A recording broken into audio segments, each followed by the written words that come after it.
یہ جو حدیث میں رسول کریم صلی اللہ علیہ وسلم نے فرمایا کہ جب نماز پڑھنے کھڑے ہو تو اس طرح نماز پڑھو جیسے کہ دنیا سے رخصت ہونے والا نماز پڑھ رہا ہو.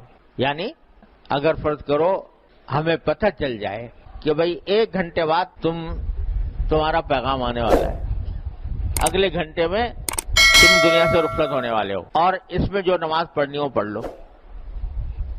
اس وقت کیسی نماز پڑھو گے؟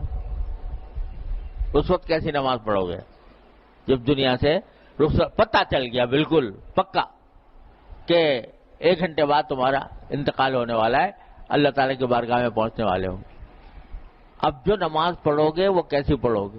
تصور کرو اس میں کیسا خشوع ہوگا، کیسا خضوع ہوگا، کیسی طبیعت اللہ تبارک و تعالیٰ سے مانگنے کے لیے مچل رہی ہوگی کہ یا اللہ آنے والا ہوں، معاف کر دیجئے مجھے، توبہ قبول کر لیجئے. اس حالت میں نہ آؤں کہ گناہوں کے داغ میرے اوپر ہوں، یا اللہ میرے داغ کو دھو کر اپنے پاس بلائیے. تو یہ سب کچھ کیفیت ہوگی کہ نہیں ہوگی؟ خشوع ہوگا، خضوع ہوگا، اللہ تعالیٰ کی طرف رجوع ہوگا، توبہ کی توفیق ہوگی، استغفار کی کیفیت ہوگی اس حالت میں. تو حضرت حضور اقدس صلی اللہ علیہ وسلم فرماتے ہیں کہ جب نماز پڑھو تو اس طرح پڑھو جیسے رخصت ہونے والا پڑھتا ہے. اس وقت میں کیا کیفیت جو ہوتی ہے وہ، اور چونکہ پتہ نہیں کہ اگلی نماز کا موقع آئے گا یا نہیں آئے گا، کچھ پتہ نہیں، لہذا اسی طرح پڑھو کہ جیسے تم رخصت ہونے لگے ہو دنیا سے. اللہ اکبر. ایک بزرگ تھے، ان کے دل میں یہ خیال آیا، شاید اسی حدیث کو دیکھ کر آیا ہوگا، کہ جو مختلف اللہ کے ولی ہیں، اولیاء اللہ ہیں اور پہنچے ہوئے لوگ ہیں، ان سے میں یہ پوچھوں کہ اگر آپ کو پتہ چل جائے کہ کل آپ کا انتقال ہونے والا ہے تو یہ آپ دن کیسے گزاریں گے؟ یہ معلوم کرنے یہ پوچھوں بڑے بڑے بزرگوں سے جا کے. وہ اس لیے کہ ہر بزرگ فرض کرو جو جواب دے گا تو اپنے تجربے کے مطابق یعنی تجربے کے مطابق جو سارے اعمال میں جو سب سے بہتر عمل ہوگا وہ بتائے گا. ظاہر ہے کہ بھئی اس 24 گھنٹے میں یہ کروں گا، تو ظاہر ہے اس کی زندگی بھر کے تجربات کا نچوڑ ہوگا، اور یہ پتہ چلے گا کہ اس کے نزدیک سب سے بہتر عمل کون سے ہیں جو وہ اپنے آخری لمحات زندگی میں انجام دینا چاہتا ہے. تو کسی نے کچھ بتایا، کسی نے کچھ بتایا، کسی نے کچھ بتایا.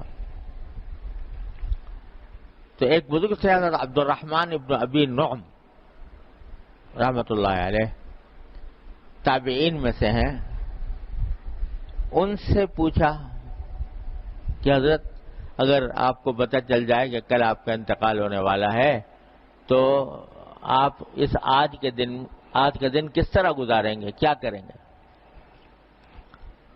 سبحان اللہ. تو اس کے جواب میں حضرت عبد الرحمن بن ابی نعم نے فرمایا کہ کیا کروں گا؟ جو اب کرتا ہوں وہی کروں گا، جو اب کرتا ہوں وہی کروں گا. کیا مانا؟ کہ میں نے ساری زندگی کے اپنے شب و روز کو اس تصور کے ساتھ ڈھال لیا ہے کہ کوئی اگلے دن تو مجھے جانا ہی ہے. تو میں روز جو کچھ کرتا ہوں وہ یہ سوچ کے کرتا ہوں کہ اگلے دن جانا ہے.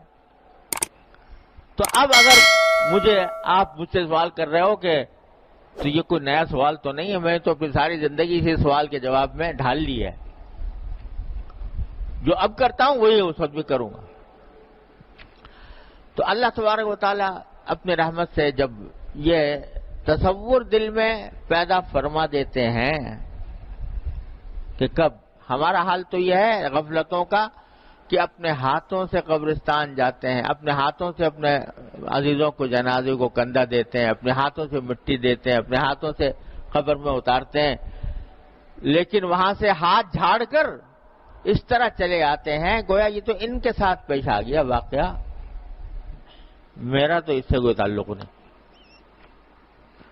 حالانکہ کچھ پتہ نہیں کہ کب پیغام آ جائے۔ تو آدمی کو یہ تصور کر کے کہ میری زندگی کا کچھ بھروسہ نہیں کب چلی جائے اور کب میری اللہ تبارک و تعالیٰ کی بارگاہ میں پیشی ہو جائے، خاف مقام ربہ، اپنے پروردگار کے جگہ پر کھڑا ہونا سے میں اس کا احساس دل میں پیدا ہو جائے، تو یہ چیز جب دائمی ہو جاتی ہے، یعنی ایک کیفیت حال کی شکل میں آ جاتی ہے، مقام کی شکل میں آ جاتی ہے، تو پھر انسان کو خود گناہوں سے بچنے کی توفیق اس طرح ہوتی ہے کہ گناہوں سے کی طرف اگر اول تو داعیے کم پیدا ہوتے ہیں، اور اگر داعیے پیدا ہوتے بھی ہیں تو ان کی مقاومت، ان کی مزاحمت اور ان سے اپنے آپ کو بچانا آسان ہو جاتا ہے۔